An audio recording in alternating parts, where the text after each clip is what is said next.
ছাত্রলীগ এবং যারা মুখোমুখি হয়ে গেছে, এইটা কিন্তু একটা চক্রান্ত চলতেছে যে ছাত্রলীগ জনপ্রিয় করা যায়। কারণ আপনি যখন একটা দুইটা দলকে মুখোমুখি করবেন, এখন ছাত্রলীগ যদি কাউরে বাড়ি দেয় অথবা ছাত্রলীগ বাড়ি খায়, তখন কিন্তু হয়তো একটা খারাপ পরিস্থিতির দিকে যাবে। ছাত্রলীগকে আরো অজনপ্রিয় করার একটা প্রক্রিয়া চলতে। আসসালামু আলাইকুম প্রিয় ভাইয়েরা, আজকের এই ভিডিওটা খুব গুরুত্বপূর্ণ। কোটা এবং রাজাকার নিয়ে মুখ খুলেছেন ব্যারিস্টার সুমন। আজকের এই ভিডিওতে আমরা ব্যারিস্টার সুমন সাহেবের সেই মূল্যবান বক্তব্যটি শোনাবো, তারপরে বিস্তারিত। কোটা আন্দোলন, কোটা সংস্কারের আন্দোলন চলতেছে। আপনারা জানেন যে গতকালকেও বিভিন্ন জায়গায় মারামারি হয়েছে, আমরা অনেকেই নিউজে দেখছি। আমার কাছে মনে হচ্ছে আজকেও দেখলাম যে ছাত্রলীগও প্রোগ্রাম দিয়েছে, আবার যারা কোটা সংস্কারের জন্য আন্দোলন করতেছেন তারাও প্রোগ্রাম দিয়েছেন। তো মোটামুটি দেখা যাচ্ছে যে একটা মারামারি অবধারিত। এই পর্যায়ে আমার কাছে মনে হয়েছে যে আমি একজন এমপি হিসাবে আমার কিছু কথা বলা দরকার।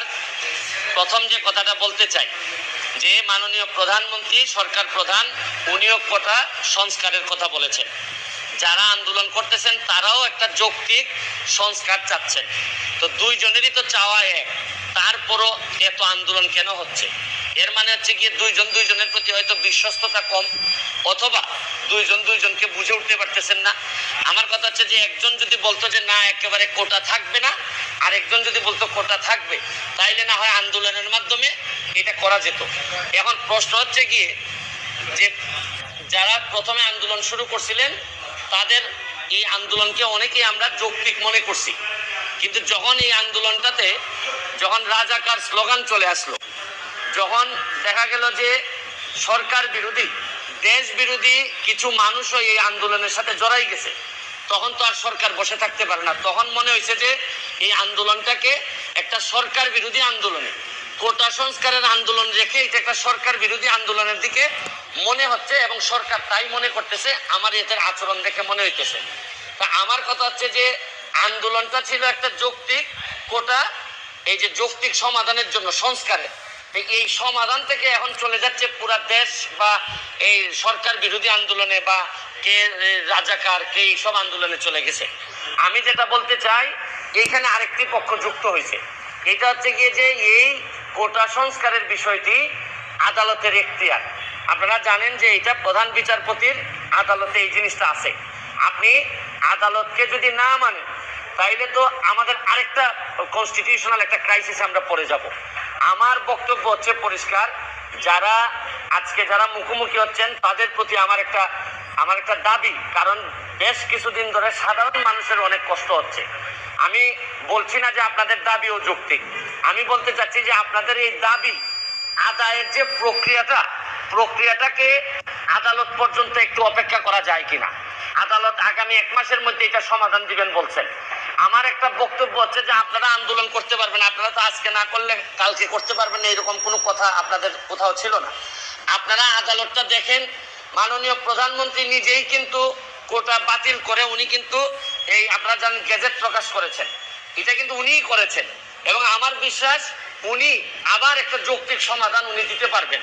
কারণ হচ্ছে গিয়ে আপনারা কোটার কথা বলে সরকার যদি ফেলে দিতে চান তাহলে তো আমাকেও ফেলে দিবেন, আমি এমপি হিসাবে তো আমিও পড়ে যাব, তাতে আমার দুঃখ নাই। যদি আপনারা ভালো কারণে আমাদেরকে ফেলে দেন অসুবিধা নাই, কিন্তু যদি এখন যুদ্ধাপরাধী এরা যদি এসে আমাদেরকে ফেলে দিতে চায় তাইলে তো আর ফেলে দেওয়ার সাথে সাথে এই যে রক্তাক্ত একটা অবস্থার মুখোমুখি যদি হইতে হয় তাহলে দেশের জন্য কোনোভাবে এটা সুখকর হবে না।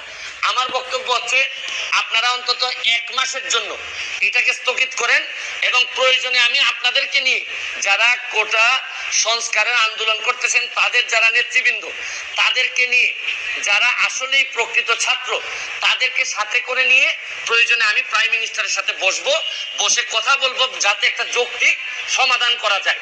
কারণ হচ্ছে গিয়ে আন্দোলন করে, মারামারি করে, এবং আরো একটা জিনিস দেখেন, আমি ছাত্রলীগের সাবেক নেতা ছিলাম, কর্মী ছিলাম, আর ছাত্রলীগ এবং যারা মুখোমুখি হয়ে গেছে, এটা কিন্তু একটা চক্রান্ত চলতেছে যে ছাত্রলীগকে অজনপ্রিয় করা যায়।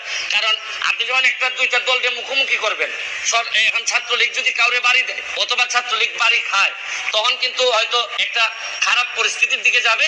ছাত্রলীগকে আরো অজনপ্রিয় করার একটা প্রক্রিয়া চলতেছে। আমি মনে করি, আমি ছাত্রলীগকেও দাবি জানাবো যে আপনারা প্রকৃত অর্থে যদি কাউকে প্রতিহত করেন, তাহলে যদি দেখা যায় যে এই আন্দোলনের বাইরে থেকে কেউ এসে সরকারের ক্ষতি করতে চায়, রাষ্ট্রের ক্ষতি করতে চায়, তাদেরকে আপনারা প্রশাসনের কাছে হস্তান্তর করবেন, নিজেরা আইন তুলে নেবেন না।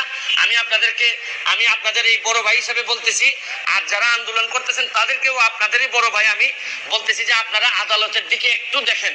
1 মাস পরে যদি আপনাদের মনে হয় যে না এটা যৌক্তিক সমাধান হয় নাই, তাহলে আপনারা আবার আন্দোলন করতে পারেন। কিন্তু অযথা মুখোমুখি হয়ে আপনাদের পুরো ভবিষ্যৎটা সামনে, আমি চাই না আপনাদের ভবিষ্যৎ নষ্ট হোক এবং এই রাষ্ট্রে বা দেশে একটা বিশৃঙ্খলা পরিস্থিতি তৈরি হোক। কারণ এইরকম বিশৃঙ্খলা পরিস্থিতি তৈরি হইলে সরকার কিন্তু কঠিন হাতে আগাইতে হবে, সরকারের সামনে আর কোনো পথ থাকবে না। এই জন্য আমি একজন মেম্বার অফ পার্লামেন্ট হিসাবে, ব্যারিস্টার সুমন হিসাবে আমি আপনাদেরকে দাবি জানাচ্ছি, আপনারা 1 মাসের জন্য, শুধু 1 মাসের জন্য আপনারা এই অ্যাপিলেট ডিভিশনের রেজাল্ট হওয়া পর্যন্ত আপনারা একটু যদি এটা স্থগিত করে এর ভিতরে আমরা আপনাদেরকে যদি চান, আপনাদেরকে সাথে করে নিয়ে প্রাইম মিনিস্টারের সাথে মাননীয় প্রধানমন্ত্রী, উনি বঙ্গবন্ধু কন্যা, উনাকে বললে উনি বুঝবেন না এমন কোনো জিনিস নাই। আমি কাছাকাছি থেকে আপনাদেরকে সাক্ষী দিচ্ছি যে আমি এতদিন উনার সাথে আমি সংসদে ছিলাম, উনাকে যদি বুঝায় বলা যায় উনি বুঝেন না এমন কোনো জিনিস নাই। তবে আমার কাছে মনে হয় যে প্রক্রিয়ায় আপনারা আদায় করতে চাচ্ছেন, এই প্রক্রিয়াটা আপনাদের সঠিক না। আপনাদের কাছে আমার দাবি 1টা মাস সময় আপনারা স্থগিত করেন। 1টা মাস পরে সুপ্রিম কোর্টের আদেশের পরে কারণ আপনারা যেটা চাচ্ছেন, আপনারা বলতে চাচ্ছেন যে আপনারা আন্দোলন সরকারের সাথে, আদালতের সাথে না। কিন্তু আপনাদের এই আন্দোলনের যেটা চান আপনারা, এটা যদি আদালত থেকে আসে তাহলে তার আপনাদের আন্দোলন করার দরকার পড়ে না।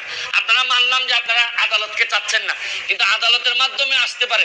প্রয়োজনে আদালতে আইনজীবী হিসেবে আমি থাকবো, থেকে যৌক্তিক সমাধানের চেষ্টা আমি করব।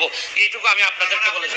আইনি আমি যদি তারা আদালতে আসে, আমি তাদের সাথে থেকে একজন আইনজীবী হিসাবে তাদের এই যৌক্তিক সংস্কারের জন্য যা যা বলা লাগে আমি তাদের পক্ষে বলবো। কিন্তু তাও আমি চাই যে আপনারা আন্দোলনটা এইভাবে মুখোমুখি হয়ে সাধারণ মানুষের কষ্ট এবং এই রক্তাক্ত পরিবেশ আমরা দেখতে চাই না। আমি তো এইটা দেখেই তো আজকে এখানে মুখোমুখি হলাম আপনাদের। আমি গতকালকে যে পরিস্থিতি দেখলাম, শুনেন, প্রতিটা দল বা সংগঠন সব সময় তো একই আদর্শের উপর সব লোক থাকে না। তারা আদর্শের ব্যত্যয় ঘটায় দেখা গেল কেউ অতিরিক্ত আবেগ দেখাচ্ছে। এটা দেখাইতে গিয়ে তো আলটিমেটলি পুরা দলেরই বদনাম হচ্ছে। বা ধরেন সাধারণ আন্দোলনকারীদের পক্ষে যদি কেউ ছাত্রলীগকে মারে বা অমুককে মারে, তখন তাদেরও বদনাম হচ্ছে। আমার কথা হচ্ছে যে সংঘর্ষের মধ্য দিয়া, সন্ত্রাসের মধ্য দিয়া এগুলাতে কোনো সমাধান আসবে না, বরং আমরা আরো পিছাই যাব। আমরা সামনের দিকে আগাচ্ছি। বঙ্গবন্ধুর সোনার বাংলা বানানোর জন্য আমাদের সবাইকে একটু ধৈর্য ধরতে হবে। আমি শুধু 1 মাসের সময় চাচ্ছি অপেক্ষা করার জন্য। আমি তো বলছি না যে আপনারা আন্দোলন একেবারে বন্ধ করে দেন। আমি বলছি যে এই 1 মাস আপনারা আদালতের সিদ্ধান্ত দেখেন। প্রয়োজনে আমরা প্রাইম মিনিস্টারের কাছে যাই, গিয়ে ওনার সাথে কথা বলি। কারণ উনি তো শুধু প্রাইম মিনিস্টার না, উনি তো বঙ্গবন্ধু কন্যা জননেত্রী শেখ হাসিনা। উনারে বুঝাইয়া বললে, আমি নিজে পার্সোনালি উনার কাছে গিয়ে আমি দেখছি, উনারে বুঝাইয়া বললে এমন কিছু নাই হয় না। আপনি জানেন আমাকে মৃত্যুর হুমকি দিছিল, আমি প্রাইম মিনিস্টারকে গিয়ে বলছিলাম, উনি প্রায় 3 থেকে 4 দিনের মধ্যে বাধ্য করছেন আমাকে যারা হুমকি দিয়েছিল তাদের সবাইকে ধরতে, এবং যারা এগুলোর সাথে ইনভলভ। কারণ আমি জানি যে উনারে বুঝায় বললে কতটুকু বোঝানো যায়। এই জন্য এই অভিজ্ঞতা থেকে একজন এমপি হিসাবে আপনাদের কাছে আমি দাবি জানাচ্ছি, অযথা এই সন্ত্রাসের দিকে গিয়ে, আন্দোলনের দিকে গিয়ে, ভাঙাভাঙির দিকে গিয়ে রক্তাক্ত অবস্থায় আমাদের কোনো সমাধান হয় না। কারণ আমরা এই গত সপ্তাহে আপনারা জানেন 3 ঘন্টা, 3.5 ঘন্টা, 4 ঘন্টা করে জেমে মানুষ বসে আছে। আমরা তো কিছুটা এগুলা থেকে মুক্তি পাইতেছি, কেন আবার এগুলাতে আমরা ফিরে যাব? যেহেতু আমি ছাত্রলীগের সাবেক নেতা, ছাত্রলীগের তো সবাই তো সবভাবে, আমি বললাম না, অতি আবেগে অনেকে কালকের ঘটনাটা আমাকে কষ্ট দিছে। এই কারণেই তো আমি আজকে এখানে এসে দাঁড়াইলাম। আমার কাছে মনে হয়েছে যে ছাত্রলীগ এবং সাধারণ ছাত্রছাত্রীদের মধ্যে যা হয়েছে তা অত্যন্ত দুঃখজনক, এবং এই দুঃখজনক পরিস্থিতি এড়াইতে হবে যে কোনোভাবে। এটার জন্য এবং কালকে যারা আহত হয়েছে, আমি সরকারের কাছে দাবি জানাবো সবাইকে পরিপূর্ণভাবে চিকিৎসার ব্যবস্থা করা, এবং যারা দায়ী কারণ আপনি যেই হন না কেন আপনি আরেকজনকে মারতে পারবেন না। আপনি কোনো আপনার সমস্যা থাকলে আপনি অথরিটির কাছে তুলে দিতে পারবেন। কেউ যদি আপনার মনে হয় রাষ্ট্রবিরোধী কাজ করতেছে আপনি অথরিটির কাছে তুলে দিবেন। কিন্তু এটা যে পক্ষেই হোক, ছাত্রলীগই হোক আর যেই হোক, আমার কাছে মনে হয় তো অন্যের উপর হাত তোলাটা কোনোভাবেই কেউ মেনে নিবে না। এবং আমিও জানি সরকার থেকে এই ধরনের কোনো আদেশ বা এরকম কোনো কিছু বলা নাই। অনেকে অতি আবেগে এই কাজটি করে থাকতে পারে। আমার কাছে মনে হয়েছে যে ছাত্রলীগ যদি কোনো মারধরের ঘটনায় থেকে থাকে, এটা ছাত্রলীগের কোনো দলীয় সিদ্ধান্ত না, এটা হচ্ছে গিয়ে অতি আবেগ। ওই কিছু কিছু লোক হাইব্রিড থাকে, তারা নিজেদেরকে প্রমাণ করার জন্য ছাত্রলীগের ট্যাগ লাগাইয়া দেখা যায় আরেকজনকে মারতেছে। এরা কি বুঝে না যে আমি যখন একজনকে মারতেছি এটা সারা বাংলাদেশে ভিডিও হচ্ছে, আমার দলের ক্ষতি হইতেছে? এটা কি এরা বুঝে না? যারা বুঝে এরা কখনো মারবে না, আর যারা মারে এরা প্রকৃত ছাত্রলীগ না। প্রিয় ভাইয়েরা, আপনারা সম্পূর্ণ ভিডিওটি দেখলেন। আপনারা আমাদের চ্যানেলে নতুন হয়ে থাকলে চ্যানেলটি সাবস্ক্রাইব করে পাশে থাকবেন। আসসালামু আলাইকুম।